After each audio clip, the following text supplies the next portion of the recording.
Rep. Thomas Massie's conversation with reporters is a reminder of something much bigger than partisan politics. It touches on an issue that has haunted this country for decades: the failure of our justice system, under both Democratic and Republican administrations, to fully expose the powerful people connected to Jeffrey Epstein's trafficking network. Massie frames this as a fight between the GOP base and the GOP leadership, but the truth is even more complex and more revealing about the current Republican Party.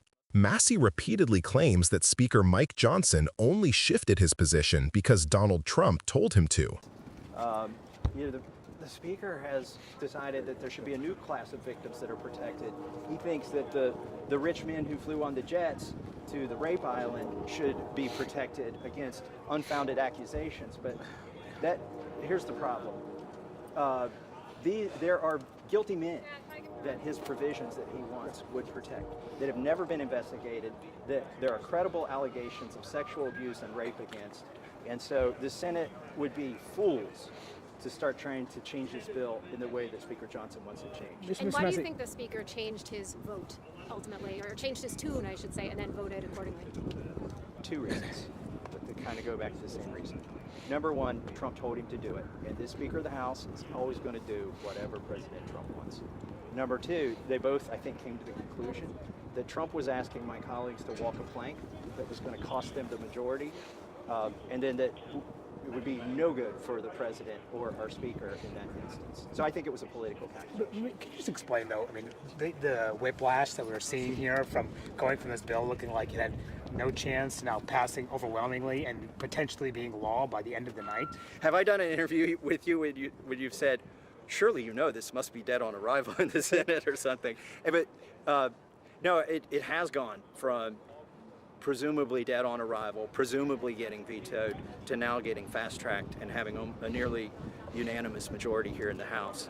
And I think it's because three brave women, Lauren Boebert, Nancy Mace, and Marjorie Taylor Greene, couldn't be flipped. I think all along they were hoping they could flip those women into taking their names off of the petition, and they never could. And it's a concern about the political fallout for the GOP, which caused the Speaker to change his mind, you think? Absolutely. The president was pitting the GOP conference against our own base. Like 80% of Republicans wanted these files released, and the other 20% just didn't care. There was literally nobody who said not to release these files. And it was also a campaign promise. I think the calculation ultimately for the Speaker and the President was a political calculation. They realized this could jeopardize the majority if they took the side, literally the side of pedophiles and rapists. And what if they don't release the files now? You know, because they could say it's an investigation that's ongoing. Today they decided to pull the Band-Aid off. I hope they continue that effort in the Senate and in the White House. We will know when the Epstein files are released because men will go to prison. And until that happens, the justice hasn't been served. I know through the victims' lawyers, there are at least 20 credible accusations of rape and sex trafficking that have been relayed to the FBI, and they've done nothing about it, and it resides in their 302 files.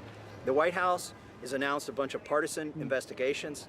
I think that's a bad idea. This was never a partisan issue, and I think it's another bad idea if, I'm not sure their motivations, but if that was to create silos of information that can't be released based on these investigations.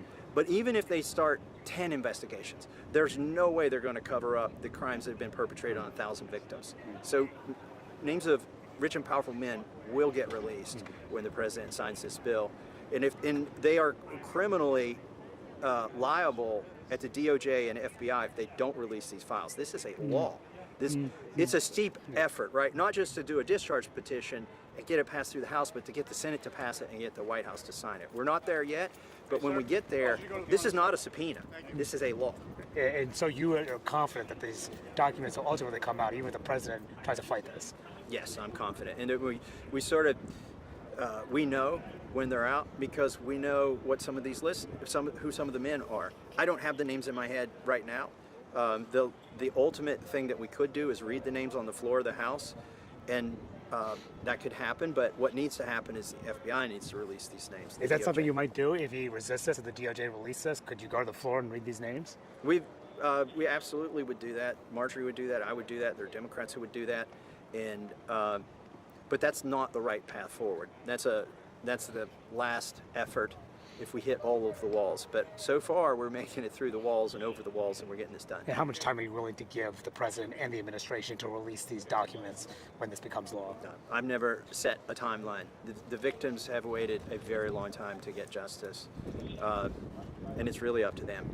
And whether you agree with Massie or not, what he's really suggesting is that House leadership is not driven by principle, not by concern for victims, and not by transparency. It's driven by political survival and Trump's approval. That alone tells you exactly where the power really lies inside the modern Republican Party. But beyond that, Massie is essentially acknowledging something Republicans rarely say out loud. There are powerful men, wealthy, connected, influential, who have never been fully investigated for their ties to Epstein, and some of them may be within or adjacent to their own political circles. Notice how he never names names. Notice how he doesn't acknowledge that this secrecy has persisted because both parties have, at times, been reluctant to expose the full truth. What he does reveal, intentionally or not, is that the political fear is real. If these files come out, some people in very high places could face consequences. What makes this moment especially telling is that Massie frames transparency as a bipartisan demand. He even claims Democrats would read the names on the House floor if necessary. And honestly, many Democrats have been calling for transparency for years, long before this bill. But what's important here is that transparency must be handled carefully. There's a difference between exposing credible, verified wrongdoing and casually throwing out unproven accusations that could ruin innocent people. Part of the reason Epstein's case is so infamous is because investigators, victims, and advocates spent years gathering real evidence. Real survivors deserve real justice, not political theater.